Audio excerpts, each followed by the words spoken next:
Viewers, அனைவருக்கும் வணக்கம். Welcome to Gomathi. தெரிஞ்சுக்கலாம் வாங்க. இன்னைக்கு நம்ம பார்க்க போகிறது plum cake recipe. Plum cake வந்து நம்ம எக்கு போட போகிறதில்ல, அவனில் வைக்க போகிறதில்ல, சுகர் சேர்க்க போகிறதில்ல, ஆயில் சேர்க்க போகிறதில்ல. எப்படி ஈஸியாக பண்ணலாம், பிகினர்ஸ் கூட ரொம்ப அழகாக பண்ணலாம், தப்பு இல்லாமல் வரும். வாங்க எப்படி பண்ணுறதுன்னு பார்க்கலாம். நான் வந்து கருப்பு திராட்சை கொஞ்சம், அப்புறம் நறுக்கின செரிஸ், அப்புறம் நறுக்கின டேட்ஸ், இது கூட டூட்டி ஃப்ரூட்டி. இந்த அளவுகள்லாம் நம்ம இஷ்டம்தான். ஒரு கப்பு ஆரஞ்சு ஜூஸ், 2 ஆரஞ்சு பழத்தை புழிஞ்சிருக்கேன். கமலா ஆரஞ்சு கிடைக்கிறது இல்லையா இந்த சீசனில். ஸோ நல்லா புழிஞ்சிட்டு அந்த ஜூஸை சேர்த்து நல்லா டிப் பண்ணிவிடுங்க, எல்லா பழங்கள்லேயும் படுற மாதிரி. இது இப்படியே இருக்கட்டும். இதை வந்து தட்டு போட்டு மூடிடுங்க, நல்லா ஊறணும். இது கூட ட்ரை ஃப்ரூட்ஸ் எடுத்து வச்சுருக்கேன், முந்திரி, வால்நட் எல்லாம், அது கூட ப்ரௌன் சுகர். வெண்ணெய் வந்து ஜஸ்ட்டு 2 டீஸ்பூன் அளவுக்கு தான் போடுறேன், ரொம்ப போடணும்னு இல்லை.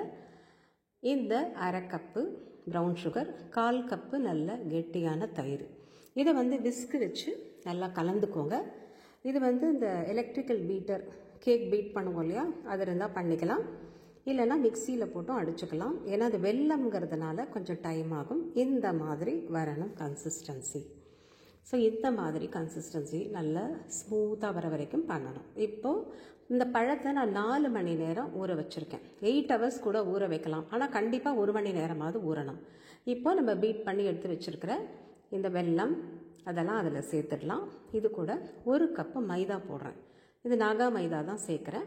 இந்த மைதா வந்து நம்ம சலிச்சு எடுத்துக்கலாம். ஸோ நம்மளுக்கு தெரியாமல் ஏதாவது திப்பிலாம் இருந்ததுன்னா அந்த கேக்கோட டெக்ஸ்சர் மாறுறதுக்கு சான்சஸ் இருக்குது. இது சலிச்சிடலாம். மைதா வந்து ரொம்ப நல்லா இருக்கும், கேக் டெக்ஸ்சர் வந்து நல்லா இருக்கும். கோதுமை மாவும் சேர்த்துக்கலாம், நம்ம விருப்பம்தான். இது கூட இதை வந்து ஃபுல்லாகவே சலிச்சிடலாம். கரெக்டாக 1 கப்பு மாவு, அரை கப்பு ப்ரௌன் சுகர், 1/4 கப்பு தயிர். இந்த ட்ரை ஃப்ரூட்ஸ் எல்லாம் வந்து நம்ம இஷ்டம், அளவுகள் கூட்டி குறைச்சி போட்டுக்கலாம். 1/2 teaspoon baking powder, 1/4 teaspoon baking soda இது கூட. அப்புறம் சுக்கு பொடி சேர்க்குறேன். சுக்கு பொடியோட சின்னமன் பவுடர், அதாவது இந்த பட்டையை வந்து பொடி பண்ணி அந்த தூள், இதையும் சேர்த்துடலாம். சேர்த்துட்டு மொத்தமாக சலிச்சிடலாம். ஏதாவது திப்பி இருந்ததுன்னா அதில் கலெக்ட் ஆகிடும். சலிச்சு பார்த்தீங்கன்னா கண்டிப்பாக ஏதாவது கொஞ்சம் டஸ்ட்டு கலெக்ட் ஆகும், இல்லைனாலும் ஓகே ஃபைன், பட் சலிக்கிறது நல்லது. இந்த மாதிரி பண்ணிவிட்டு நம்ம வந்து நல்லா கலந்துக்கலாம். நல்லா கலந்து விடுங்க. இது கூட நம்ம கலந்ததுக்கு பிறகு ட்ரை ஃப்ரூட்ஸ் எடுத்து வச்சுருக்கோம் இல்லையா, அதை போடுறோம். வால்நட்டு, பிஸ்தா, அப்புறம் ட்ரை ஃபிக்கு, பாதாம் எல்லாம் சேர்க்கலாம். இந்த முந்திரியை மட்டும் நான் கடைசியில் கார்னிஷிங் பண்ணலான்னு சொல்லிட்டு எடுத்து வைக்கிறேன், கேக்குக்கு மேலே கார்னிஷ் பண்ணுறதுக்கு. வெனிலா எசன்ஸ் வந்து 1 டீஸ்பூன் அளவுக்கு சேர்த்துக்கலாம். இப்போ கலந்து பார்த்தா நம்மளுக்கு வந்து மாவு கொஞ்சம் டைட்டாக இருக்குது. கரெக்டாக இருந்ததுன்னா விட்டுடலாம். டைட்டாக இருக்கிறதுனால நான் மில்க் சேர்க்குறேன்.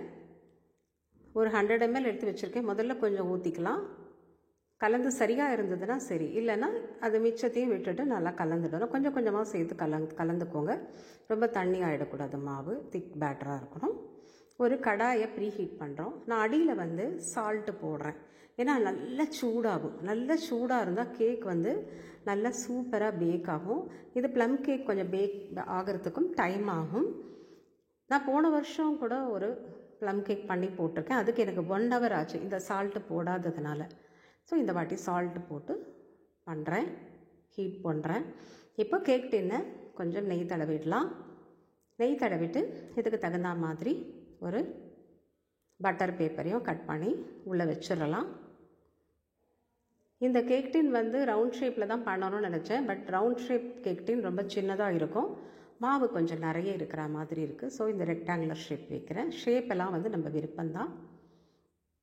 எதுவுமே இல்லைன்னா கூட ஒரு பவுலில் ஊற்றி நம்ம வந்து பேக் பண்ணலாம் அழகாக, இந்த கடாயிலையோ குக்கர்லேயோ. அது மேலேயும் கொஞ்சம் நெய் போட்டு தடவி விட்டுடலாம். ஸோ கேக் அன்மோல்ட் பண்ணும்போது ஈஸியாக அழகாக வந்துடும். இப்போ இது ரெடியாக இருக்கு இல்லையா. இப்போ கேக் பேட்டர் பாருங்கள், இந்த மாதிரி இருக்கும், கரெக்டாக இருக்குது.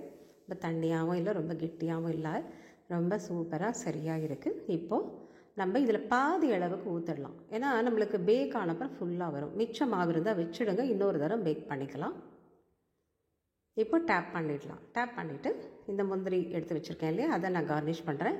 இது மேலே எல்லாமே போடலாம். நம்ம கார்னிஷிங்க்கு வந்து பாதாம், வால்நட்ஸு, டூட்டி ஃப்ரூட்டி எல்லாம் நம்ம விருப்பம். நம்ம கையில் நம்ம வீட்டில் என்ன இருக்கோ அதை வச்சு பண்ணிடலாம். நான் இன்றைக்கி முந்திரி பருப்பு கார்னிஷிங்.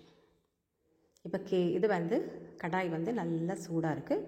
அந்த கேக் டின்னை வைக்கணும். சைடுலலாம் இடிக்காமல் இருக்கணும். கடாயில் தட்டு போட்டு மூடி கரெக்டாக ஒரு 40 மினிட்ஸ் டு 45 மினிட்ஸ். 45 மினிட்ஸ்க்கு அப்புறம் பார்த்தீங்கன்னாக்கா ஒரு கத்தியோ குச்சியோ நீங்கள் வந்து இன்சர்ட் பண்ணி பாருங்கள் கேக்கு நல்லா வெந்திருக்கான்னு.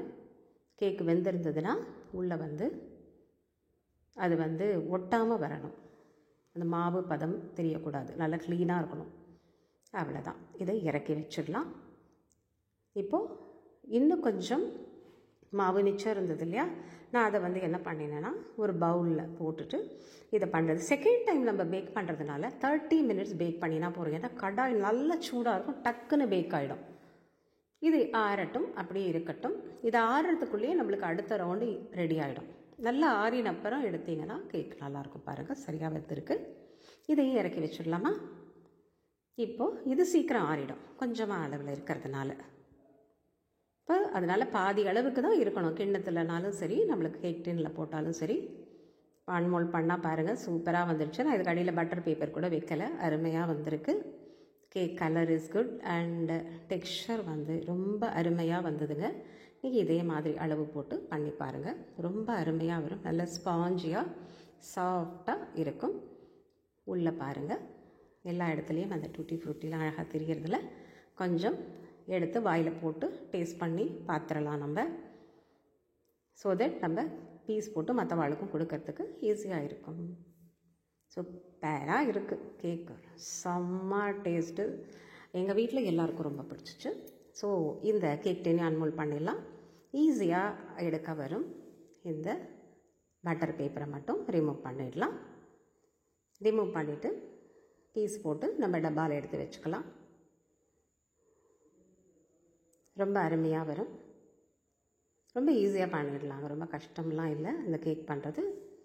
வீட்டில் நம்மக்கிட்ட இருக்கிற ட்ரை ஃப்ரூட்ஸை வச்சு ஒரு கப்பு மைதா, அரை கப்பு ப்ரௌன் சுகர், ஒரு 1/4 கப்பு தயிர், 100 ml milk, 2 teaspoon unsalted butter எல்லாம் சேர்த்து பண்ணியிருக்கோம். சூப்பராக இருக்குல்ல? பட்டருக்கு பதிலாக நெய் கூட சேர்த்துக்கலாம், ஆயில் கூட சேர்த்துக்கலாம், நம்ம விருப்பம். டெக்ஸ்சர் சூப்பராக வந்திருக்கு. இப்போது நம்ம டீயோடு கொடுக்கலாம். பீஸ் போட்டுட்டு நிச்சயமாக உங்கள் எல்லாருக்கும் பிடிக்கும். மஸ்ட் ட்ரை ரெசிபி பண்ணி பாருங்கள். டீ டைமுக்கு சாப்பிட்றதுக்கு ரொம்பவே அருமையாக இருக்கும். கிறிஸ்மஸ் ஸ்பெஷல் இந்த ப்ளம் கேக்கு. இது அவங்க ஸ்டைலில் பண்ணுவாங்க. பட் ஆன் தி ஹோல் இந்த ஃபெஸ்டிவல் வந்து கொண்டாடப்பட வேண்டிய ஒரு விஷயம். டீ ஆர் காஃபியோட பரிமாறிடலாமா? உங்களுக்கு ரொம்ப பிடிச்சிருக்கும், ட்ரை பண்ணி பாருங்கள். Stay healthy viewers. Thanks for வாட்சிங்.